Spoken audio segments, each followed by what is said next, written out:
Ассалаумағалейкум, қасқыр мінез қазағым. Шерзат есімді 16 жасар баланың өлімі елімізді дүр еткізді. Жаңа Қазақстанда тұрып жатырмыз ба деп жүрсек, біз сонау 90-шы жылдарда қалып қойған екенбіз ғой. Хутордың бандасы анау мынау жаңалықтарды естіп алған шығарсыздар. Сондықтан мен бүгін қысқаша қайырсам. Ассалаумағалейкум, блогер Смақ. Нағып ел чолатып жатсың, связға шықшы маған. Бұл Хасанның маған WhatsApp арқылы жіберген хаты мыс. Білмей жатып қараладың деп, маған да өзінің берген сұхбатында да баяндады. Мені және менің отбасымды қаралау кімге керек екенін түсінбей отырмын. Жел соқпаса шөптің басы қимылдар ма еді? Оған мысалы Шерзаттың әкесінің берген мына бір сұхбаты. Сол жаңа жігіттердің ағасы болам. В общем, тыныш жүр деді ол. Бірінші ауыл тұрғындары Хасанды жақтап, болар іс болды дейді. Ол әдіс болды, ол әлі айтамыз, қайғыр көңіл айтамыз әкес, ол бала кетті енді. Артынша Шерзаттың әкесін қаралау үшін оның дүкен алдындағы пышақ ұстап жүрген видеосы желілерде тарайды. Болар іс болды дегені қалай? Қаржаубай мал жоғалтып отыр ма, әлде бала жоғалтып отыр ма? Енді ойлаңыздаршы, бұны кішкентай бала емес, кәдімгідей қария айтып тұр. Далбойыптар да қартаяды деген шын екен ғой. Ал енді мынаған қараңыздар. Бұл Шерзаттың әкесінің алғашқы сұхбаты. Ал мынау соңғы сұхбаты. Нені байқадыңыздар? Мен көгерген көзбен сынған мұрынды байқадым. Ал сіздерше? Түйіндеп айтқанда Хасанның сұхбаты, оны ауыл тұрғындарының қорғап шығуы, қаржаудың түрін онсыз да байқадыңыздар. Осының бәрі бір күнде болған. Бұл сәйкестік емес пе? Құдды бір арнай жазылған сценарий сияқты.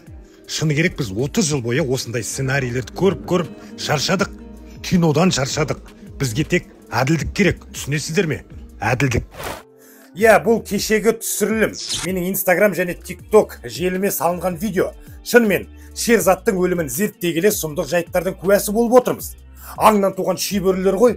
Анадан туған болса бұлай жасар ма еді?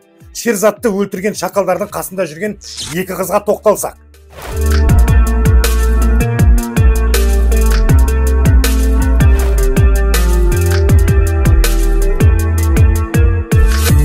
Біле білсеңіздер, бұл қатындарды қамаудың орнына жай ғана куәгер ретінде танылыпты. Себебі оның біреуі көп балалы ана екен, үлкен ұлы онда. Сонда көз алдында баласы аса қатыгездікпен өлген Шерзаттың анасы ана емес екен да, түннің бір уағында тобыр шақалдармен қылмыс жасаған әйел ана болып қалыпты да. Әділет қайда? Бұлар таза соучастник қой.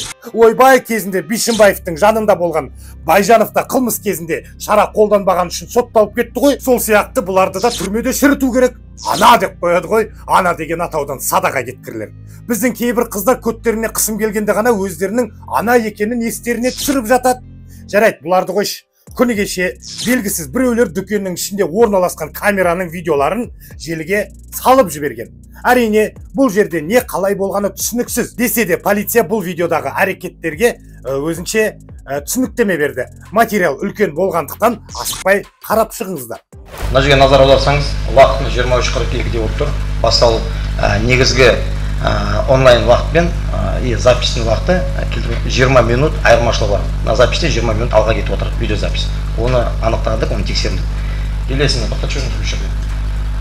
Мына жігіт бұл марқұм Шерзаттың әкесі, Қаржаубай. Ол сатып алған жігіт, біріншісінде екі пиво алады, көріп отырсыздар. Сатып алған жігіт күдікті ретінде, жарақаты ретінде міне Шерзат, міне әкесі. Әкесі шығып, қазір Шерзатпен бірге шығып, қазір бір бутылка сумен алып кетіп отыр, көңілді соқты. Қолын жуып, бетолын жуып жатыр. Әкесі кірді, тоқтаңыз мына жерде. Енді мына жерде біздің жаңағы күдікті адам осы досына звондайды. Бұл адамдар жауап алынды, бұл жігіттерді күдікті ретінде танылды, қамауға алынды. Бұл келіп, міне бұл жерде анықтап жатыр. Ақша түсті ма, түскен жоқ деп көрсетіңіз. Каспий переводы мен тексеріп жатыр. Осы жерде тоқтап жүріңіз. Арқаға шамалы.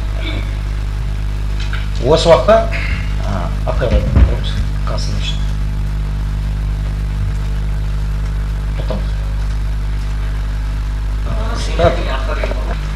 Прилавка деген шығып баратқан жерден, еске қарай емес, прилавка деген тұрып отырған жер. Осы жерге баласы келді, сол уақытта. тоқтатыңыз. Осы жерде қазір үшеуі шығады. Себеп мына далада қазір осы уақытта далада Ғайыпхан, мына Шерзаттың ағасы далада. Екіншіден кіммен жаңағы күдікті адаммен пиво сатып алған адаммен екеуі далада сөйлесіп тұр. Үшінші адам автокөлік, гольф автокөліктің ішінде, салонның ішінде рөлде отыр. Сол жерде сотқаны міне мына әкесі мына қазір назар аударады, сол жерден алып кетіп бір әрекет жасайды. Біздер қазір бос бойынша сараптама тағайын етеміз. Не зат, қандай зат алған? Қандай зат осы жерден алғанын жүре беріңіз. Әкесі қандай зат алғанын жайлап жайлап кетемін. Жайлап жіберіңіз. Енді далада міне назар аударыңыз, тоқтаңыз. Міне сол қолында қару, пышаққа ұқсас зат бар. Ол бойынша бізде сараптама тағайындаймыз. Нақты бізге сарапшылар жауап береді, қандай зат екен қолында. Мына жерде міне жарақат алған, сатып алған күдікті жігіт, мынау Ғайыпхан деген ағасы сөйлесіп тұр. Ешқандай мына жерде шудың жоқ. Мына водительдің ішінде отыр. Жүре беріңіз. Марқұм Шерзат осы жерде әкесін тоқтатып жатыр. Күдікті далаға шығып артына шығып отыр. Бірінші келіп атқан екі жігіт келді, екі жігіттің біреуі машина автокөлікте тұр, екінші міне келіп анықтап отыр. Бұл түсініктемеге де сұрақтар көп. Кім кімді соқса да ешкімнің біреуді анасының көзінше өлтіруге құқысы жоқ. Мені таңғалдырғаны Шерзаттың өлімі, оның өртенген үйі, хаос, беспредел болып жатса да, біздің жеті тіл білетін атамызға бәрібір түк болмағандай Путиннің туған күніне барып референдум жайлы есеп беріп жүр. Сонда бұған өз қазағынан көрі Путиннің мерекесі артық болғаны ма? Ақылды басшың болса, елдің алды боларсың. Ақылсыз басшың болса, елдің азы боларсың деп бекер айтпаған ғой. Біздің ел қазір Қазақстан емес, Өлімстан мен Пышақстанға айналып бара жатқандай. Биліктегілер тек галочка үшін жұмыс жасайды. Оған мысал дәл осы Талғар округінен мандат алған мәжіліс депутатының келуі. Келгенде қалай, қайғыдан қан жұтып отырған Шерзаттың отбасына мобилограф, оператормен барып, видеоға түсіп, көңіл айтты, оператормен барып, Құран оқыды. Көріп оламыз дегендерін бәрі арзағымен кетіп білдірмей жатыр. Вице-министр де кетіп қалды. Депутат мырза, сіз осы округтенсіз ғой, бір ауыз сұрағымды жауап беріңіз. Осыған дейін жағдай бойынша. Осыған дейін пікіріңіз. Осыға дейін болған жағдайды қазір елдің бәрі біледі. Айналайындар ау, Шерзаттың өлгенінен бері біраз уақыт өтті. Сол кезде неге тіс жармадыңдар? Әлде жоғары жақтан бұйрық күттіңдер ме? Келгендеріңді жарнама жасамай, нақты шешім қабылдап, кінәлілерді соттап, Тоқаевқа емес, қазаққа есеп беріңдер дейін десем, біздің депутаттардың мақсаты тек көзге түсіп көріну, показуха. Біз еще показухастанбыз. Ұмытып кеттім ғой. Олай болса, показухастанға қош келдіңіздер. Бүгінгі айтарым осы, қысқыр мінез қазағым, жаса қазақ.